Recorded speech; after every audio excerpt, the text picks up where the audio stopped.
Un chico de 12 años vuelve corriendo del campo y asegura que acaba de encontrarse con algo que jamás había visto. Como podríamos suponer, sus padres al principio dudan, pero eso cambia cuando deciden acompañarlo al lugar exacto donde ocurrió aquel encuentro.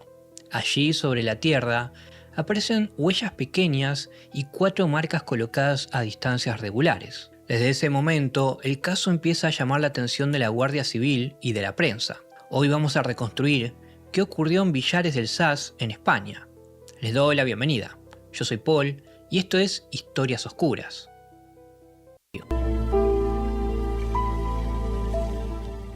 Nos remitimos al 2 de julio del año 1953. Aproximadamente a la 1 p.m., Máximo Muñoz cuidaba vacas en La Islilla, una zona rural cerca de Villares del Saz, más precisamente en la provincia española de Cuenca. En ese entonces tenía 12 años y aquella actividad formaba parte de su vida cotidiana, porque en su casa todos colaboraban. Por ejemplo, su padre Felipe Muñoz trabajaba para sostener a la familia, su madre Amalia se ocupaba del hogar y Máximo pasaba gran parte del tiempo entre animales y campos de cultivo. En esa época Villares del Saz tenía unos 500 habitantes. Era uno de esos pueblos donde todos se conocían entre sí. En verano, el campo se hacía pesado al mediodía. El calor apretaba, la tierra estaba seca y cualquier movimiento se distinguía desde lejos. España seguía bajo el régimen de Franco y todavía se sentían las consecuencias de la guerra civil. En pueblos como Villares del Saz, las noticias llegaban por la radio, los diarios o las charlas en el bar. Los platillos voladores ya empezaban a aparecer en la prensa. Pero para Máximo, todo eso seguía siendo algo lejano.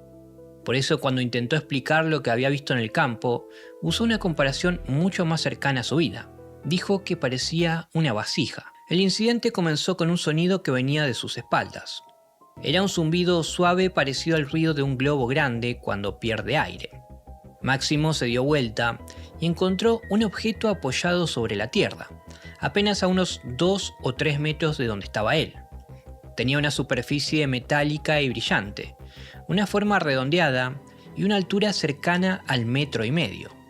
La parte inferior descansaba sobre 4 soportes cortos.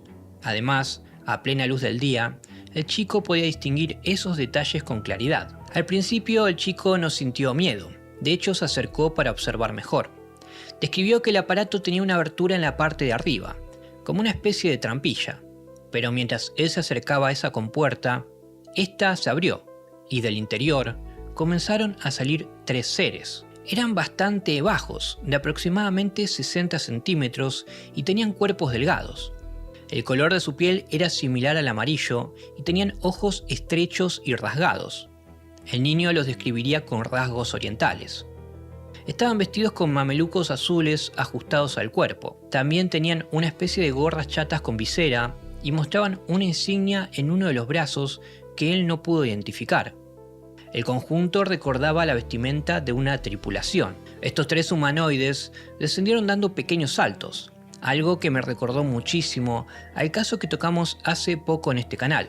Me refiero al caso Petare en Venezuela, donde un testigo también vio una criatura que se movía de la misma forma. Les dejo el video en el comentario fijado para que le echen un vistazo al terminar este. Cuestión es que uno de los seres se puso frente a Máximo, mientras que los otros 2 se quedaron a cada lado. El niño estaba rodeado por aquellas figuras, a muy pocos metros de la nave y lejos de cualquier adulto que pudiese ayudarlo.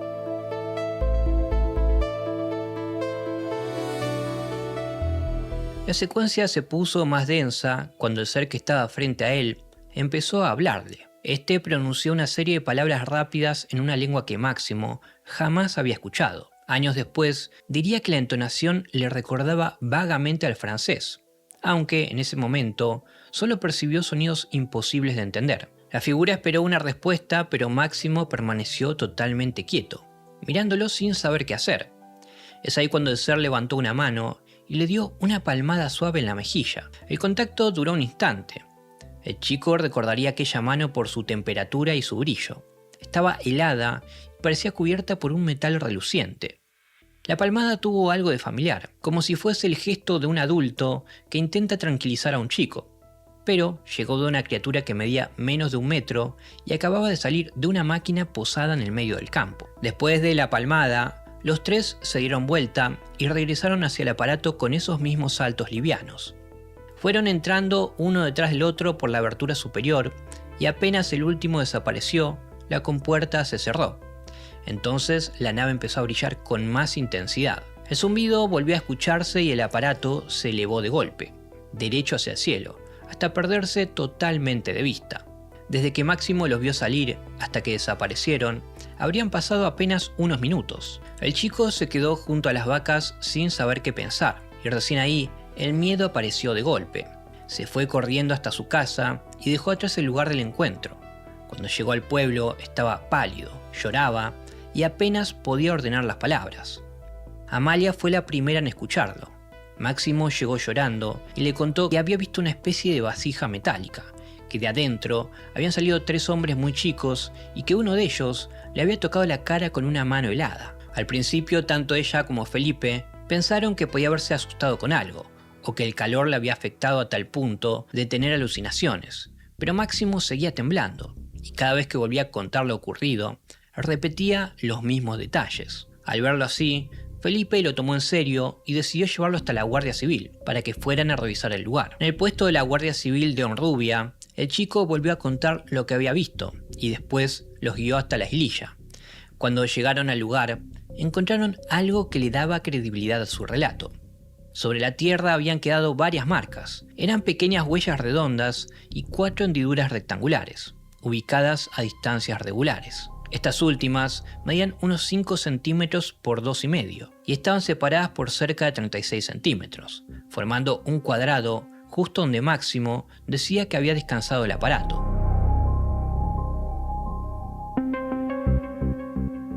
Alrededor también se veían pisadas muy chicas, parecidas a las de un niño, aunque mucho más redondeadas. Las huellas hicieron que los adultos empezaran a tomar el relato de Máximo mucho más en serio.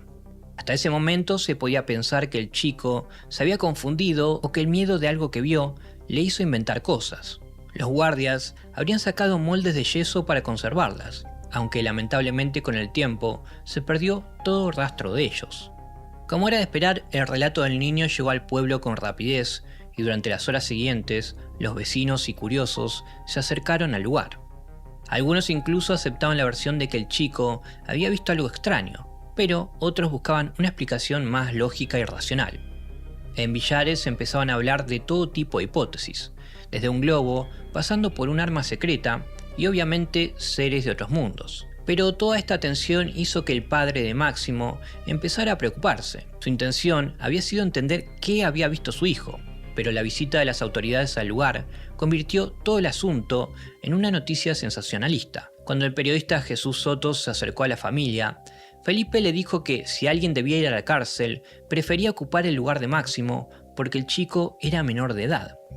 Esa frase demuestra el temor con el que una familia rural podía convivir con la intervención de la Guardia Civil en la España de aquellos años. Los padres terminaron pidiendo por favor que dejen de molestarlo. Máximo ya había dicho todo lo que vio y no quería seguir repitiendo lo mismo delante de periodistas o personas desconocidas que se le acercaban. Claramente la familia quería volver a retomar su vida tranquila, pero todo el caso empezaba a crecer más de lo que hubiesen deseado. La historia apareció rápidamente en la prensa. Solo un día más tarde, el 3 de julio, el periódico llamado Arriba publicó una carta de un lector desde Villares del Saz, firmada por un tal José Luis Algabea. Esta describía un pequeño globo aerostático de 1,20 m de altura por 1 metro de ancho. Esa descripción pudo haber sido un primer intento de nombrar el aparato mediante una tecnología que era conocida, pero la cobertura más detallada llegó de mano de La Ofensiva, un periódico de Cuenca. El 12 de julio publicó un reportaje con Jesús Sotos, acompañado por ilustraciones. Durante esas semanas que siguieron, la difusión del caso se multiplicó. Pero eso no fue todo, porque se sumó otro testimonio.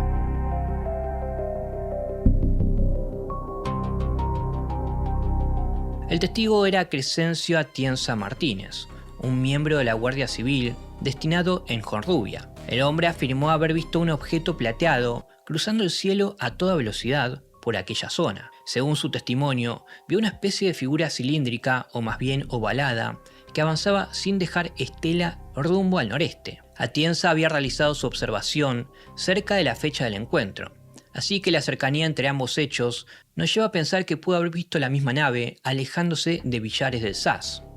Su declaración aportó la mirada de un adulto acostumbrado a observar el terreno y, obviamente, esto hizo que aumentara el interés de la prensa. Una aclaración que debo hacer sobre el caso, porque durante ese mismo mes circularon 2 fotografías tomadas por el agricultor Manuel Carlos Ruiz Schick. Él aseguró haber captado un objeto luminoso sobre la región, pero las imágenes pertenecían a otro avistamiento y fueron publicadas por el diario Ya. Con el paso del tiempo, terminaron mezcladas con el caso de la islilla, aunque Máximo jamás fotografió la nave que encontró en el campo. Luego de un par de meses de atención sobre el incidente, este empezó a desvanecerse. Los medios siguieron con otras noticias y la familia finalmente recobró parte de su tranquilidad. El chico volvió a sus tareas y creció lejos de las cámaras y los medios de comunicación. No fue sino hasta el año 1979 que aceptó volver a hablar del encuentro. Para entonces ya era un hombre adulto y trabajaba transportando ganado. Habían pasado 26 años desde aquella tarde en la islilla, pero seguía recordando el zumbido, los 3 seres vestidos de azul y la mano helada que uno de ellos apoyó sobre su mejilla. Cuando le preguntaron por la forma en que se movían, los comparó con los astronautas caminando sobre la luna. Esa imagen obviamente no formaba parte de su relato original, porque en 1953 todavía faltaban 16 años para el primer alunizaje. Era la comparación que encontró de adulto para explicar aquellos saltos lentos y livianos que había visto cuando era niño. Máximo también contó que el miedo le duró bastante tiempo. Durante al menos un mes, durmió con una radio debajo de la cama y por las noches la encendía, atento a cualquier noticia o comentario relacionado con lo que había visto. Esto nos deja bien claro que durante mucho tiempo vivió pendiente de que algo parecido le volviera a pasar. Si bien su relato seguía conservando la misma escena principal, algunos detalles habían cambiado. En 1953, las primeras noticias hablaban de 4 soportes bajo el aparato, algo que coincidía con las 4 hendiduras encontradas en el terreno. Sin embargo, en 1979, Máximo recordó solamente 3. También calculó que la nave era más grande de lo que había dicho cuando era chico. Son diferencias importantes, sobre todo porque habían pasado casi 30 años. La memoria puede conservar una experiencia durante toda una vida, y al mismo tiempo cambiar medidas, distancias o detalles más pequeños. Por eso, para la reconstrucción del caso, en mi opinión, la versión más cercana a lo ocurrido sigue siendo la que apareció en los diarios de 1953.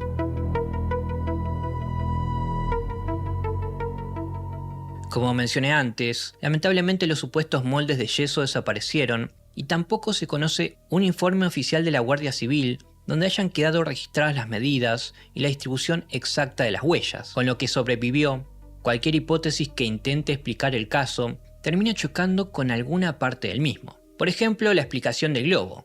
Podía asemejarse a la forma redondeada y tal vez al sonido que escuchó el chico, pero no puede explicar de ninguna forma a los 3 seres o las pisadas extrañas encontradas en el campo. Si hubiese sido una broma, esto hubiese requerido bastante preparación porque alguien tendría que haber llevado un aparato hasta la islilla, haber marcado la tierra y conseguir personas de baja estatura vestidas de la misma forma que describió Máximo. Para mí una explicación que carece de toda lógica. Además, recordemos que estábamos en un pueblo donde todos se conocían.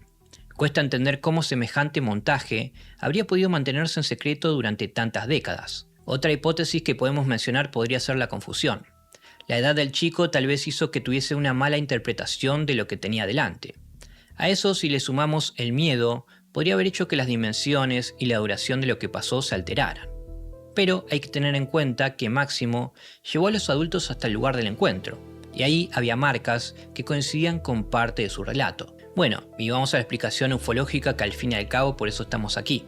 Si tomamos el relato de forma literal, podemos decir que una pequeña nave descendió en el campo, 3 tripulantes intentaron comunicarse con el chico y se marcharon al darse cuenta de que no podían tener un contacto con él. Con respecto a la palmada, eso me hizo acordar mucho al caso de Kofu en Japón.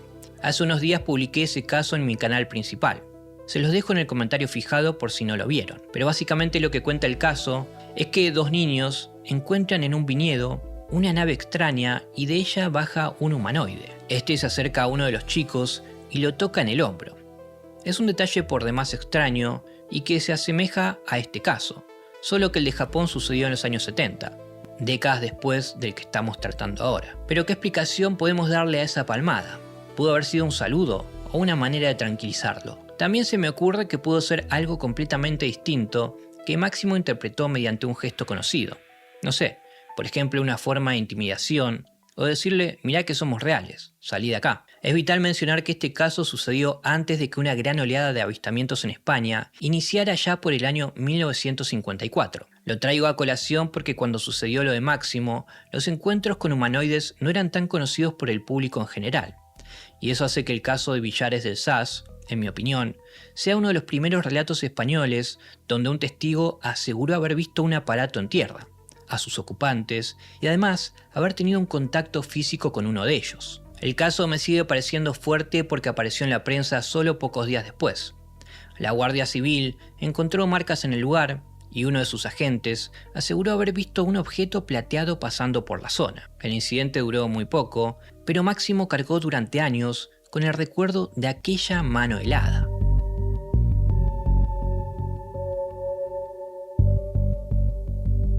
Viajantes, el caso ha sido presentado. Estoy seguro de que muchos viajantes verán este video desde España.